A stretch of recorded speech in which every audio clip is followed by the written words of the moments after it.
E aí, pessoal, tudo bem? Tibana, Jonato, estamos de volta aqui com o segundo quadro dessa novidade maravilhosa que a Max Titânio está proporcionando para vocês, que é a gente abordar o assunto de crossfit, condicionamento físico extremo. E, Ramires, a gente chega num ponto muito importante, até quero falar um pouco até da minha observação pessoal, da história das lesões, né? Acho que colegas aí da medicina e outras áreas, fisioterapia, devem também ter muito interesse, né, nesse assunto, né? Então, o CrossFit, ele tem movimentos do levantamento olímpico, movimentos como o arranco, arremesso, né, que a gente chama aí carinhosamente de snatch, clean and jerk, né? Algumas pessoas talvez não tenham tanta familiaridade com os termos em inglês, né? Mas eu acho que o pessoal vai colocar alguns vídeos executando, mostrar, é isso aí. Você executando, né, Ramires? Não, eu não. Não, o Ramires vai executar, vocês vão ver, viu, pessoal? Enquanto eu, é claro, fico só ali na observação.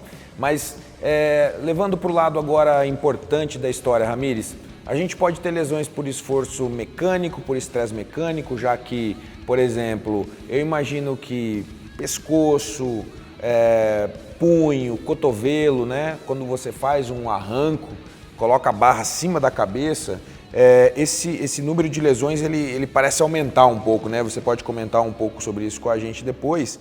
E as lesões por esforço repetitivo, estresse metabólico do treino, acúmulo de sessões, e até tem um termo aí que eu queria que você explicasse um pouquinho mais, rabdomiólise, né? O que é isso aí, Ramires? Essas são questões muito interessantes, vamos por partes, né? Comentando agora sobre lesões, sobre o estresse mecânico associado principalmente com cargas excessivas e com técnica inadequada. Então eu gosto muito de falar de artigos, eu não gosto muito de falar sobre minha impressão. Então vocês podem se acostumar que eu sempre vou estar falando com uma base técnico-científica. Recentemente foi publicado um artigo na revista chamada Clinical Journal Sport Medicine, onde eles pegaram dentro de um centro clínico, dentro de um hospital, pessoas que foram internadas em decorrência de lesões dentro da modalidade. E eles fizeram um levantamento quais eram essas principais lesões associadas com o CrossFit. E eles mostraram que em torno de 80% a 90% dessas lesões eram lesões músculo-esqueléticas. Dentro dessas lesões músculo-esqueléticas, em torno de 70% eram lesões associadas com a região lombar. Então, a sua coluna vertebral é a região mais suscetível para ter alguma consequência negativa dentro da modalidade associada com as lesões. Por quê? Porque, geralmente, as pessoas que chegam para a modalidade, geralmente não têm um core muito fortalecido. Então, Ramires, espera só um pouquinho. O que é esse negócio de core, cara? Regiões, principalmente a região da coluna vertebral, regiões abdominais, do músculo abdominal, que estão associados com um bom controle motor durante o exercício físico. Então, o sujeito, para prevenir essas lesões, ele teria que treinar o core, essa região importante que estabiliza o corpo, é isso? São duas situações. Primeiro, o treinador avaliar se o indivíduo tem um core enfraquecido ou fortalecido para priorizar algum tipo de exercício, no caso que ele tem essa região enfraquecida. E segundo, se ele já tem essa região fortalecida, ele pode prevenir fortalecendo ainda mais essa região. Ramires, você pode me citar pelo menos um exercício que você acha muito importante, por exemplo, que o professor poderia fazer no box para fortalecer o core? São vários tipos de exercícios, por exemplo, você tem as pontes, né, o que a gente chama de plank, onde você fica em situações de isometria, exercícios esses que são muito fáceis de serem aplicados dentro da academia do cross. Então, o que basta apenas é o profissional estudar um pouco mais e entender um pouco mais sobre cinesiologia, biomecânica, prevenção de lesões, que com certeza os alunos estarão mais protegidos dentro dessas academias. Bom, voltando ao estudo. Nessas lesões que foram reportadas, apenas 6% desses indivíduos tiveram que ter algum procedimento cirúrgico, né? E aí, se for comparar com outras modalidades, provavelmente não é um número absurdo. Então, demonstrando que essas lesões que acontecem no CrossFit não são lesões graves, de que o aluno precise de alguma intervenção cirúrgica. São lesões musculoesqueléticas, dor muscular, algumas lesões que não tem um quadro tão grave. E talvez, Ramires, Você não acha que o que confunde um pouco a ortopedia ou a fisioterapia é o fato de que eles estão tendo contato mesmo com as pessoas que estão chegando lesionadas, sim, e aí a impressão de que o índice é elevado? Só uma coisa, Ramires, eu acho que seria muito importante você falar a diferença entre prevalência e incidência, porque as pessoas eu acho que não entendem. Às vezes a gente, por um estudo científico, fala que tem um certo número de lesões e aí as pessoas vão dizer que no CrossFit é menor porque tem menos prática ou menos locais para prática. Como é que fica isso aí? Bom, essa questão que você falou dos médicos terem a impressão associados com que a modalidade seja mais lesiva, porque só vai procurar um médico quem chega lesionado. Geralmente o indivíduo não vai procurar um médico através de um fator de prevenção. Então ele sempre vai falar, nossa, tem muita gente lesionada dentro do CrossFit, mas isso é claro, só vai procurar o médico quem geralmente está lesionado. Quando a gente fala de termos de prevalência e incidência, você pode entrar dentro de um box, dentro de uma academia de CrossFit e perguntar quem aqui tem algum tipo de lesão. Provavelmente aí 80% ou 90% das pessoas irão falar, eu tenho algum tipo de lesão. Só que isso não quer dizer que essas lesões ocorreram dentro do cross. Essas lesões podem ter sido herdadas de outras modalidades, como eu falei, jiu-jitsu, musculação tradicional, entre outras. Então, se você leva em consideração apenas o quadro de prevalência, você não tem a realidade da modalidade. Então, o que nós, pesquisadores, geralmente utilizamos é o termo de incidência.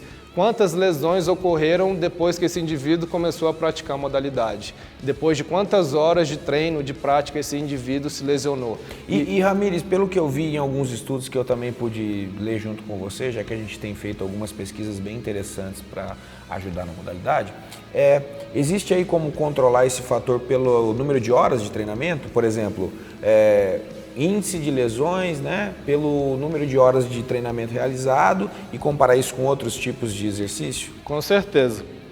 Então, o número que nós temos hoje dentro do CROSS é em torno de 2 a 3 lesões a cada 1000 horas de treinamento. Então, para você ter algum tipo de lesão, se isso for acontecer, a cada 1000 horas de treino você pode ter 2 a 3 lesões. Mas, lembrando que vai depender de N fatores que eu já vou explicar.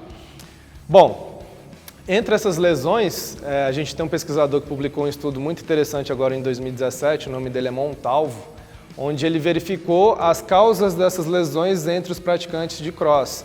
E ele coloca alguns pontos principais. O primeiro é o sexo, masculino ou feminino. Você sabe quem é que se lesiona mais, um homem ou uma mulher? Eu acho que é o homem, hein? Não. É a mulher? Não, você está certo, é o homem que se lesiona mais. Por que o homem se lesiona mais? Porque o homem ele tem essa característica de querer treinar sem orientação, de querer treinar geralmente com um aspecto competitivo muito maior do que a mulher. Então a mulher ela está menos suscetível a lesões porque tem mais cuidado em relação ao treinamento. E o homem gosta de ser corrigido na hora do treino? Infelizmente não. Isso é uma característica do homem de não gostar com que as pessoas corrijam.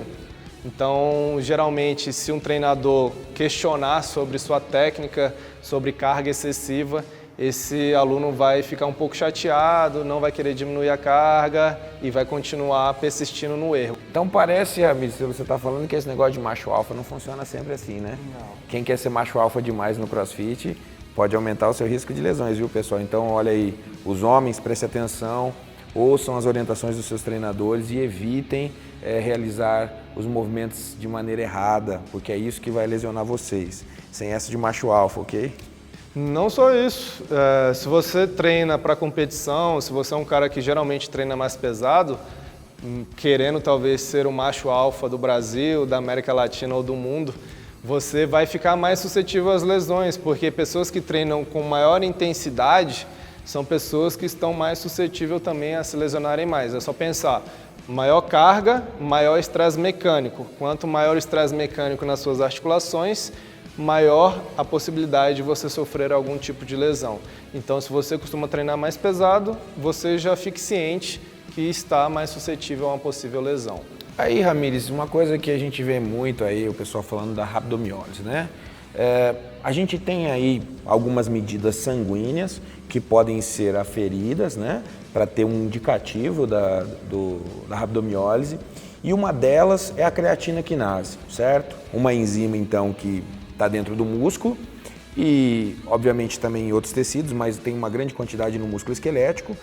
E quando extravasa demais, ou seja, aumenta demais essa enzima creatina quinase na corrente sanguínea, não é isso? O que pode ser feito por um exame simples, parece que a pessoa pode começar a ter alguns sintomas. Como é que funciona? O que acontece? Primeiro, é importante deixar claro que isso não é uma doença, né? Não é uma doença, a rabdomiólise não é uma doença. É uma condição clínico-laboratorial que pode decorrer de N fatores. Por exemplo, treinamento excessivo. Se você treina com volume e intensidade extremamente alto, você pode estar mais suscetível a ter essa condição clínico-laboratorial. Os principais fatores associados com a rabdomiólise são alunos iniciantes realizando tarefas com alto volume de repetições e intensidade elevada. Pessoas destreinadas, eu posso citar o meu caso, eu sou um cara que treino para competição, depois fico treinando com menor volume de treino. E aí quando eu retorno a querer competir novamente, eu vou e aumento abruptamente meu volume de treino. Peraí, Ramires, então eu estou me lembrando de uma coisa aqui. Nós fizemos uma filmagem um tempo atrás e você parece que faz um certo tempo que não faz musculação, é isso? Musculação tradicional. E aí a gente acabou fazendo alguns exercícios que você não estava acostumado, como leg press, cadeira extensora. Como é que você ficou depois, cara? Extremamente dolorido, com um inchaço muscular, uma sensação de desconforto muito grande. Isso não acontece só dentro da modalidade do cross. Qualquer atividade que o seu corpo não esteja preparado, você vai ficar mais suscetível a ter algum tipo de problemas. Nesse caso, a rabdomiólise. Opa, que interessante. Então significa o seguinte, se eu fizer academia, treinar, fazer agachamento, mas eu for lá no final de semana e não estiver muito acostumado a jogar aquele futebol, se eu jogar aquele futebol, então pode ser que eu fique extremamente dolorido. Com certeza, porque seu corpo não está acostumado, não criou mecanismo de proteção contra esse volume de treino, vai liberar substâncias associadas com a degradação de substâncias intramusculares, que você comentou, chamado de creatina quinase. Essa substância ela vai para a sua corrente sanguínea. Para que o seu sangue seja filtrado, ele vai passar pelos rins. E essa quantidade elevada de creatina quinase e de mioglobina pode trazer algumas consequências negativas para o seu sistema renal. Então a mioglobina, creatina quinase, funcionam como marcadores, é isso? Um indicativo, um sinal vermelho. Se tiver acima de um determinado valor, o corpo todo vai sofrer para eliminar isso. E aqui a gente percebe, o rim então vai sofrer para conseguir eliminar todas essas substâncias. Ramires, pode chegar a um extremo da pessoa ter um problema de função renal por causa disso, agudo ou até de repente crônico? Com certeza. Se você não procurar um médico, se você tiver sintomas como, por exemplo, inchaço muscular, fragilidade, dor de cabeça, urina escurecida, é claro que nenhum sintoma isolado ou a falta de um desses sintomas não quer dizer que você não deva procurar um médico. Você sentiu 3, 4 sintomas desses, já procure um médico para que você possa dosar a sua creatina quinase. Se ela estiver aí em torno de 5, 10, 15 vezes acima do seu valor de repouso, ele vai pedir o exame de outros marcadores, por exemplo, do seu fígado, do seu rim, para verificar se está tudo ok. O Ramires, então é o seguinte, se o sujeito começou a treinar um exercício que ele não está acostumado, seja como for, ele pode ter esses sintomas, né? Se for um erro de volume de treino, né? Ou sobrecarga. Então, quando começar a ter esses sintomas, vamos pensar aqui, se eu fosse ver a minha creatina quinase, ela teria que estar a partir de quanto na corrente sanguínea para isso indicar algo perigoso e até para o pessoal das áreas médicas e da fisioterapia também poder ajudar a gente, acompanhar a gente, entender como que funciona, né, esse extravasamento quando a pessoa está nessa condição. Não existe um valor fixo para não existe um valor fixo. Para cada caso, ele deve levar em consideração se ele vai pedir outros exames para detectar se tem rabdomiólise ou não. Por exemplo, um atleta treinado, o corpo dele pode suportar uma elevação aí para mais de 10, 15, 20 mil os valores de creatina quinase. Já indivíduos que não estão adaptados a esse volume de treino já podem ser diagnosticados com rabdomiólise com 5 mil o valor de repouso, o valor de creatina quinase. Então é muito individual. E repouso seria uns 200, 300 mais ou menos? O valor da creatina quinase de 200 a 300. O que talvez confunda as pessoas é que esse valor é um valor clínico, né, Ramires? Seria para uma pessoa que nem exercício faz, é isso? Com certeza. E aí, quando a gente pratica o exercício, naturalmente, essas substâncias aumentam no sangue, né? Sim, aumenta em decorrência de você treinar de dias consecutivos, não ter um descanso aí de uma semana, por exemplo, para ela baixar mais do que o valor de uma semana de treinamento. Então nem sempre vai ser rabdomiólise, né? Ou seja, um sujeito treinado, ele tem que tomar muito cuidado até no momento que ele faz o exame de sangue, né? Às vezes ele fez um treino um pouquinho mais forte, não tem a condição clínica, mas a creatina quinase ou outro marcador pode estar um pouquinho elevado momentaneamente, né, Ramires? Ou seja, para realmente ser rabdomiólise, precisam ser levados em consideração vários fatores, né? E, obviamente, o pessoal da área médica vai estar preparado para fazer isso. Por isso que é importante também que os médicos conheçam sobre exercício físico, sobre fisiologia do exercício, para que não confundam diagnosticar um indivíduo com rabdomiólise sem estar com rabdomiólise ou um indivíduo com a creatina quinase elevada, ele achar que isso é um estado normal do treinamento. Ou até não mandar ele para casa, de repente, quando ele tiver os sintomas que podem estar colocando a pessoa em risco, certo, Ramires? Com certeza. E então uma pessoa que tiver numa situação extrema, ela pode ficar até hospitalizada, Ramires? Pode ficar hospitalizada, pode ter falência renal, ter que fazer hemodiálise para o resto da vida, ou pode vir a óbito em decorrência dessas complicações do seu sistema renal. Você já teve alguma experiência, Ramires, na prática com isso? Eu nunca medi a minha creatina quinase, mas eu já tive todos os sintomas associados com a rabdomiólise. Fragilidade, dor de cabeça, inchaço muscular, dor muscular severa pós 24, 48, 72 horas de treinamento. Se eu tivesse ido no médico, provavelmente eu teria sido diagnosticado com rabdomiólise. Outro problema, que é o problema dos homens. Os homens têm esse medo de ir para o hospital, de ser diagnosticado, diferentemente das mulheres. As mulheres, elas frequentemente estão no hospital. Se tem qualquer problema, elas já correm para o hospital para tentar ter um diagnóstico. Mas a minha experiência foi fazendo exercícios não usuais, exercício extremamente intenso com alto volume, que são as características para que os indivíduos tenham rabdomiólise. Então, se você é treinador e quer evitar que seu aluno tenha essa condição, tenha em mente que ele, primeiramente, tem que estar preparado para a tarefa que ele vai executar. E se ele não tiver essa familiaridade, o que você pode fazer é reduzir drasticamente o volume de treinamento.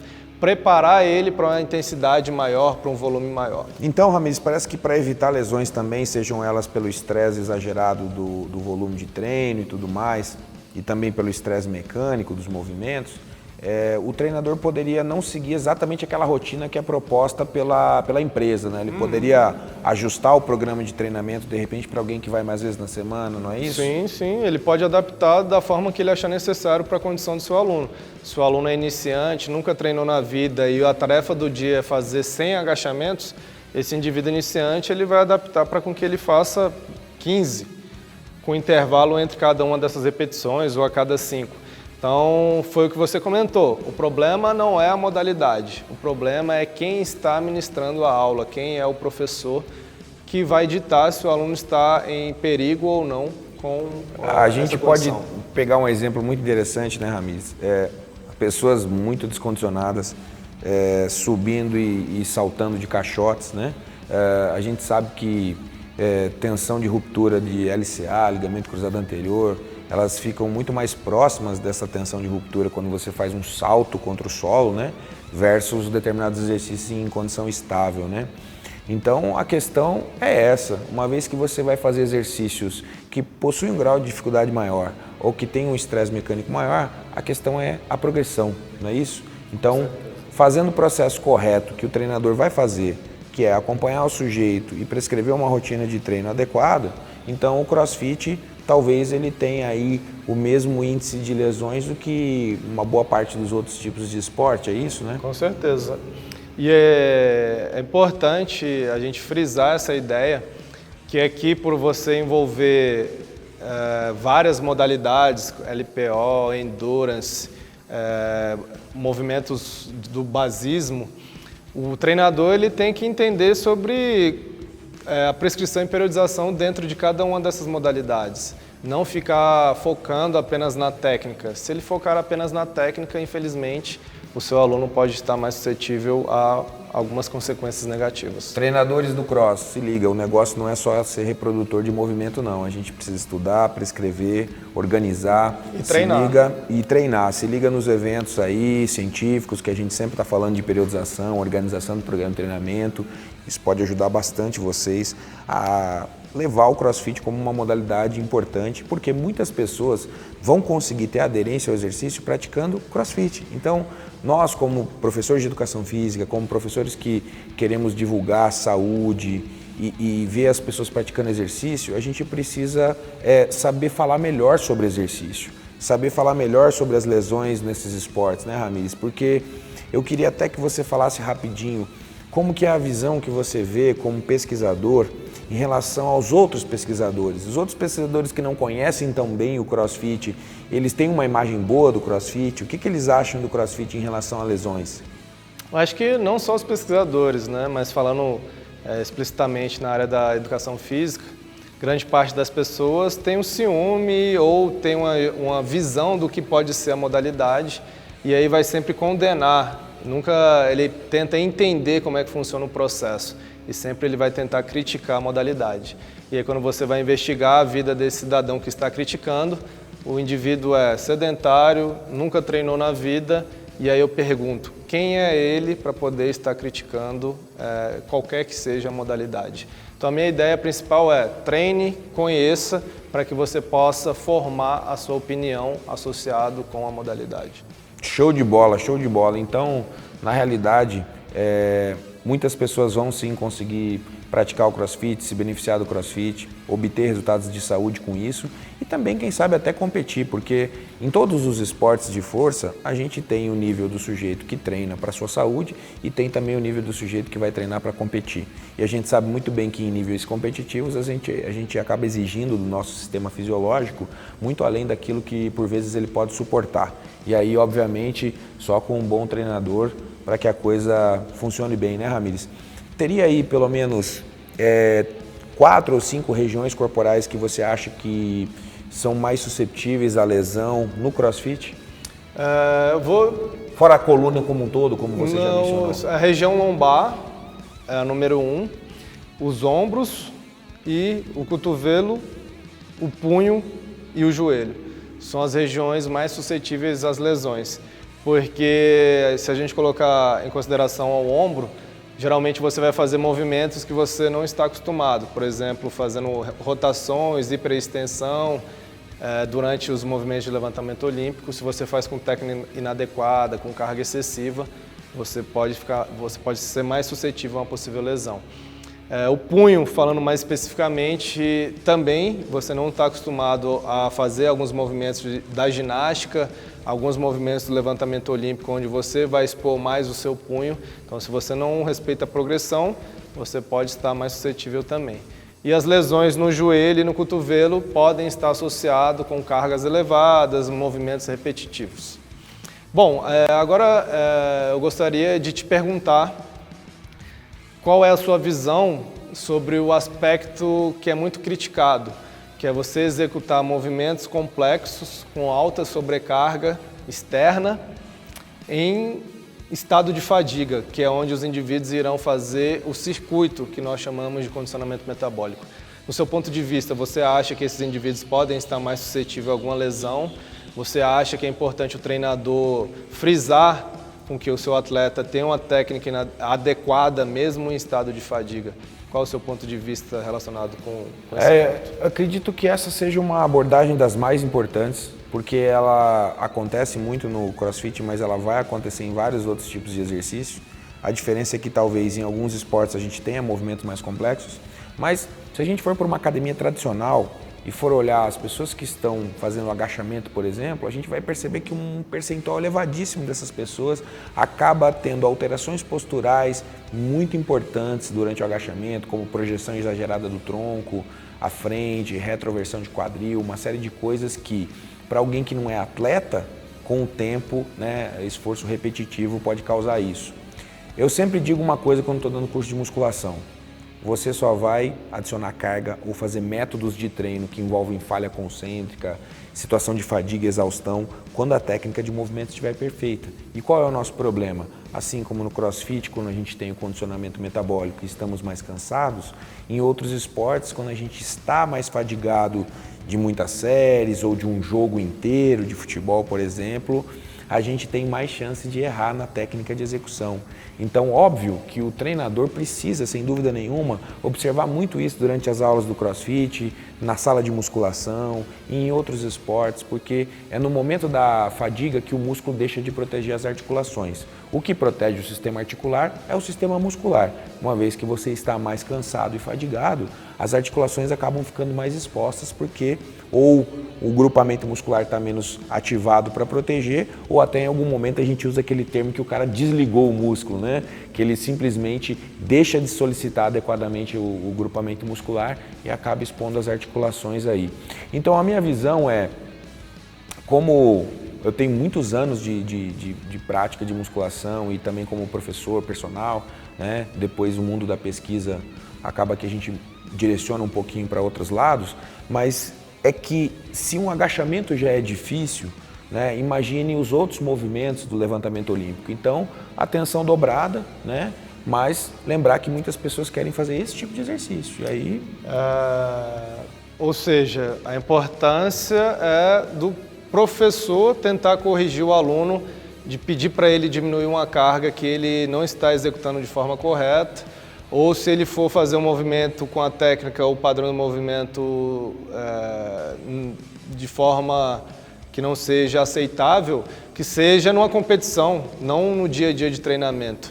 Porque você realizar exercícios em estado de fadiga, com técnica inadequada diariamente, você pode aumentar e muito a sua possibilidade de lesão. Se você fizer durante uma competição, que é um momento esporádico dentro da sua periodização de treinamento, no meu ponto de vista, pode não ser tão perigoso assim, como se você olhar na grande parte das competições, o corredor no momento final da competição ele vai perder a técnica, o levantador olímpico para um RM ele vai fazer com a técnica que nem sempre é a perfeita, ele tem o objetivo de levantar o maior peso possível para tentar ser campeão. Então dentro de uma competição não vejo que seja algo tão alarmante. Mas dentro do dia a dia, da rotina de treinamento, você realizar exercícios em estado de fadiga, com técnica inadequada, isso a longo prazo pode te deixar mais suscetível à lesão. Ou seja, né, Ramires, nem todo treino tem que ser o seu último treino da vida, né? E algumas pessoas acabam confundindo isso. E é claro, a gente está encerrando esse quadro das lesões, mas a gente já deixa aqui uma bola quicando, que é o quê? Talvez tudo isso, além de todos esses aspectos que a gente discutiu da lesão, a gente ainda tem um outro fator de complicação, que são as pessoas que estão indo treinar esses diferentes esportes, incluindo CrossFit, e estão fazendo restrição calórica, né, Ramires? Estão comendo menos, ou até não dormiram muito bem, ou não só estão fazendo restrição calórica, como falham refeições, e aí chegam desidratados, com pouco estoque de energia para treinar e vão lá querer dar a vida num programa de treinamento. Então, ó pessoal, se liga, porque no nosso terceiro encontro a gente vai falar bastante sobre CrossFit e emagrecimento, comparação com musculação. E aí, deixa seu recado sobre isso, Ramires. Bom, pessoal, esse talvez seja o quadro que as pessoas tenham mais interesse, né? Porque é um quadro que todo mundo quer emagrecer, diminuir o percentual de gordura. E aí fica a pergunta, será que no CrossFit você consegue emagrecer mais que em outros programas de treinamento? E tem uma, hein? CrossFit seca? Porque parece que todo mundo que imagina que vai começar um programa de CrossFit está procurando CrossFit porque ele seca, né, Ramires? O pessoal fica postando foto com a barriga para fora, todo bonitão, mas aquela história, no Instagram só tem coisa bonita, linda, maravilhosa. Mas e aí, será que realmente é efetivo?